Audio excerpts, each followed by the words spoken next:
मैं आपको बता दूं कि ये जो वीडियो है वो कक्षा 10 वाले बच्चों के लिए बहुत ही महत्वपूर्ण वीडियो है, क्योंकि इस वीडियो में हम लोग किसी भी द्विघात समीकरण को केवल एक सूत्र से हल करना सीखेंगे।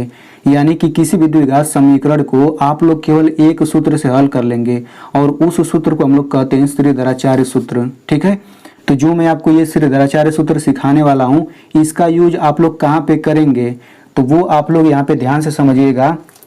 तो देखिए यहाँ पे जो क्वेश्चन दिया गया है ये आप लोग देखिए, ये जो क्वेश्चन दिया गया है आपको इसी तरह का क्वेश्चन आपके बोर्ड एग्जाम में पूछता है और इस तरह का क्वेश्चन 4 अंक का आता है। देखिए 2019 में पूछा भी गया है।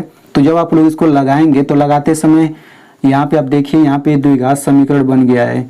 तो इसके बाद हम लोग कैसे हल करेंगे? इसके बाद हल करने के लिए हम लोग 3 विधि लगा सकते हैं, या तो गुणनखंड विधि लगा सकते हैं, या तो श्रीधराचार्य विधि लगा सकते हैं, या तो पूर्ण वर्ग विधि।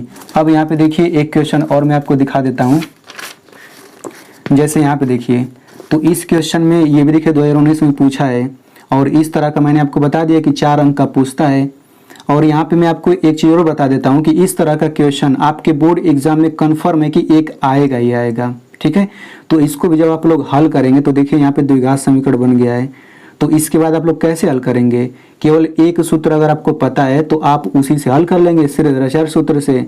यहाँ पे देखिए गुणनखंड विधि भी एक होता है, तो गुणनखंड विधि और श्रीधराचार्य सूत्र विधि ये दोनों विधि सिंपल है। तो आपको ये दोनों विधि आना चाहिए, क्योंकि एक आप भूल सकते हैं, कभी भी भूल सकते हैं।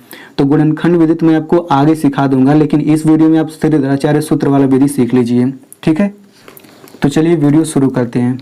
तो देखिए हम लोग इस वीडियो में इन दोनों क्वेश्चन को श्रीधराचार्य सूत्र से हल करेंगे। तो मैं यहाँ पे आपको पहले ही बता देता हूँ कि अगर आपको देखना होगा ये, अगर आपको श्रीधराचार्य सूत्र से अगर आपको अच्छे से हल करना सीखना है तो आपको ये दोनों इक्वेशन समझना पड़ेगा, क्योंकि इन दोनों इक्वेशन को समझ करके ही आप इसका पूरा कॉन्सेप्ट समझ सकते हैं। अगर आप केवल एक समझेंगे दूसरा नहीं समझेंगे तो इतना समझ लीजिए कि आपसे गलती होगा ही होगा।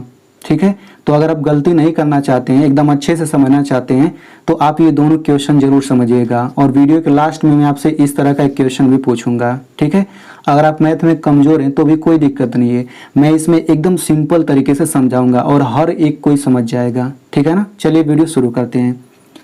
तो सबसे पहले यहाँ पे देखिए ये द्विघात समीकरण दे दिया गया है, हमें इसको हल करना है श्रीधराचार्य सूत्र से। तो सबसे पहले समझ लेते हैं श्रीधराचार्य सूत्र होता क्या है। ठीक है, तो यहाँ पे देखिए ये जो सूत्र है x बराबर minus B plus minus root में B square minus 4ac upon 2a, इसी सूत्र को हम लोग श्रीधराचार्य सूत्र कहते हैं और इसी का यूज करके हम लोग हल करते हैं द्विघात समीकरण को। देखिए इस सूत्र को हम लोग श्रीधराचार्य सूत्र भी कहते हैं, इसी सूत्र को द्विघाती सूत्र भी कहते हैं। ठीक है, तो ये दोनों नामों से जाना जाता है। अब इसको श्रीधराचार्य सूत्र क्यों कहा जाता है?